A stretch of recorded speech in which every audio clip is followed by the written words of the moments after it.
Hey guys, it's Al from Altruistic Channel, and I'm out here at a park today, and I wanted to kind of come out to nature to kind of address something that's been coming up, and I think it's going to be increasingly more prevalent.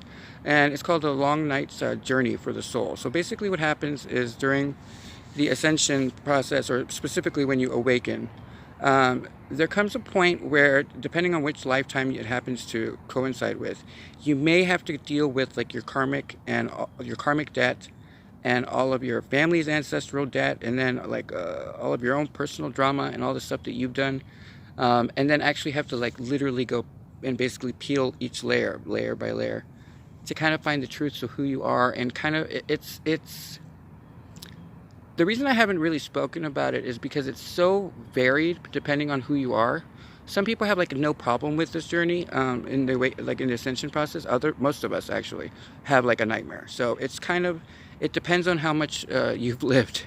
But in truth, it's not that bad. It's actually a rewarding experience. But it sends your life in absolute chaos. And when I say chaos, I mean like your world will get turned upside down. And people that once were your best friends and your like family, they won't be your like they you won't be able to see eye to eye with them at all anymore. And it just becomes, it has to happen in order for you to kind of progress spiritually to whatever it is that you are aspiring to do in this world. But it is so traumatic and it's so jarring that it can leave a lot of people very, very scared.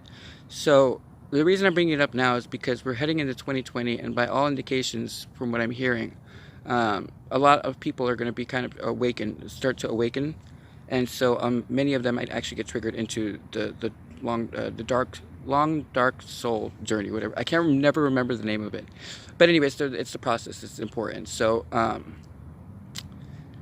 with mine, it was very interesting because mine happened right after someone tried to kill me. Because I'm such a lovable person, but so because I almost got killed, so it triggered me into an immediate process of the long night's journey, and it was very. I couldn't figure out what had pissed me off more: the fact that I was still alive, because the guy had pulled the trigger in the back of my head and it jammed, or at least that's what I think happened.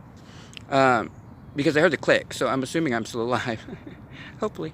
But the point is that I couldn't tell what was traumatic from the actual assault, or what was something different, right? Because it was varied. And so before I knew it, I kind of ended up in a situation where things just started to feel really, really off. And like immediately, my best friend and I got into a horrible fight, and I've never spoken to that person again. And slowly but surely, everything came crashing down around me, and it just got worse and worse and worse and worse.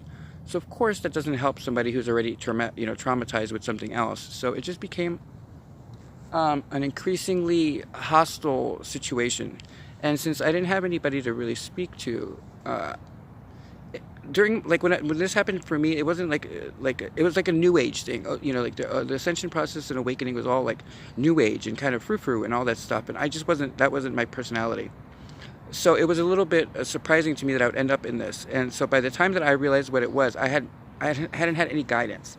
And so it just made everything that much more difficult. So hopefully by me sharing the story, it'll help some of you understand that you can ask for help. There are some of us out there that have no problem talking to you about it.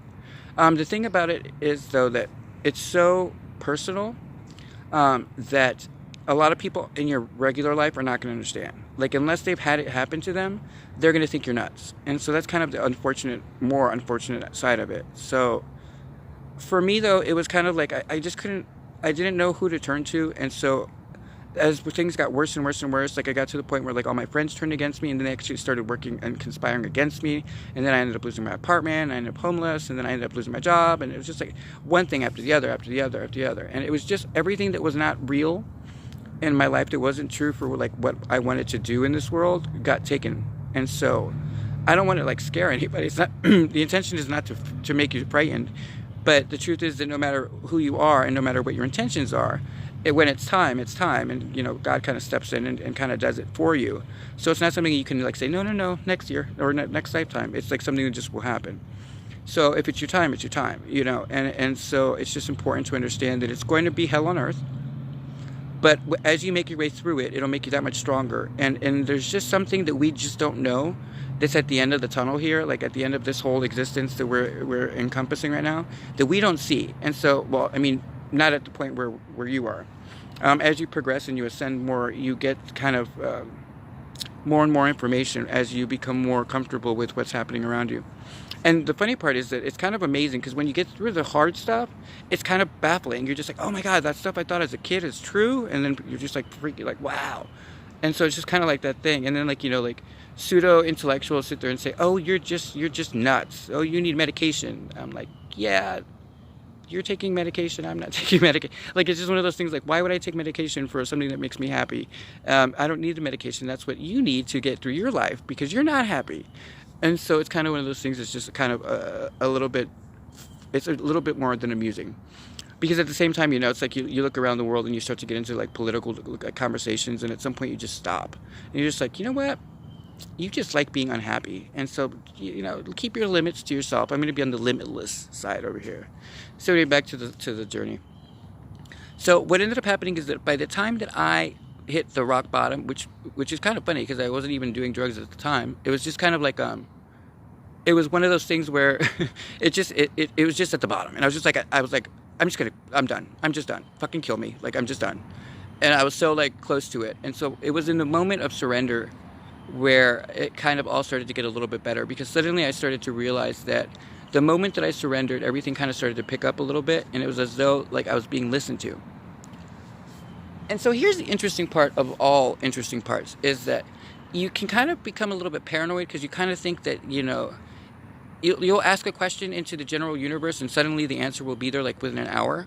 Or your friends will use verbiage that you just use like internally, like you were just saying it like in your room or something, like to the mirror. You're just like, I can't fucking believe, and then all of a sudden you'll use a verbiage that nobody else uses but you, and the next like 5 minutes later, your best friend or another friend walks in and says that exact word to you, and you're just like, what the fuck? And so it's kind of one of those things where you start to think like you're paranoid, but you're not. And so, like I said, it's one of those moments where you're going to just have to like reach out to one of us that's already ascended and kind of get a little bit of guidance into what to do, because no one's going to understand it unless they've been through the process. And it's just one of those things that it's almost like a private invitation. You've basically you're now a member of a very, very exclusive fraternity or sorority. And it's by invitation only. And, it's just one of those things like just seek someone out.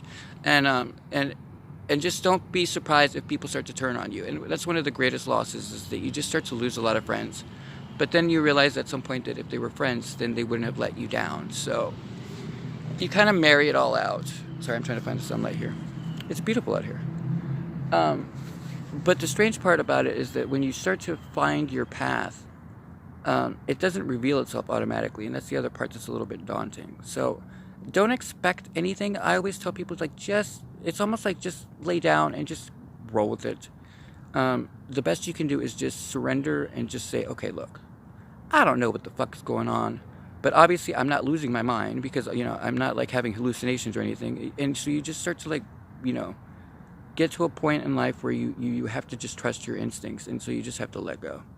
And when you find that moment, the path starts to kind of reveal itself to you. And it's one of those things that you just it won't make sense to you at first, which is one of the better parts, because I don't think if I would have known what I was in store for, I would have ever even progressed forward. But the sad part is that you don't get a choice. You have to keep going. And it's just part of the journey. Like I said, like we don't really know at the time where you're at right now, I should say. And I'm being very cautious as to what I say, because there are some things that you will encounter that I can't say. And it's just things that you have to encounter on your own. And it's kind of just like a rite of passage. So that's how I look at it. It's a very, very, very, very, very stressful rite of passage. But let me put it to you this way. You're safe. Like nothing bad's going to happen to you in that scenario. It's going to push you to your brink. And then when you break, it'll break you again. And then you just keep getting up until it doesn't break you anymore. And it has something to do with whatever the plan is to come. So I guess what I just want to say to everybody is, like, as 2020 rolls on in, some of you who are not even very spiritual are going to get triggered into awakening. And you're going to start to find yourself just thinking things and realizing things that just didn't make sense to you, that don't make sense to you now, but they did before. And so when that happens, just come back to this video and just kind of look at it for what it is. And just be like, okay, so I'm just awakening. And then if you find yourself just having everything in your life stripped away from you, then you know you're on a dark night. And then just email me or contact one of us that have already been through it. We're going to be here for you. And that's all I wanted to say. So that's it for Al on Altruistic Channels.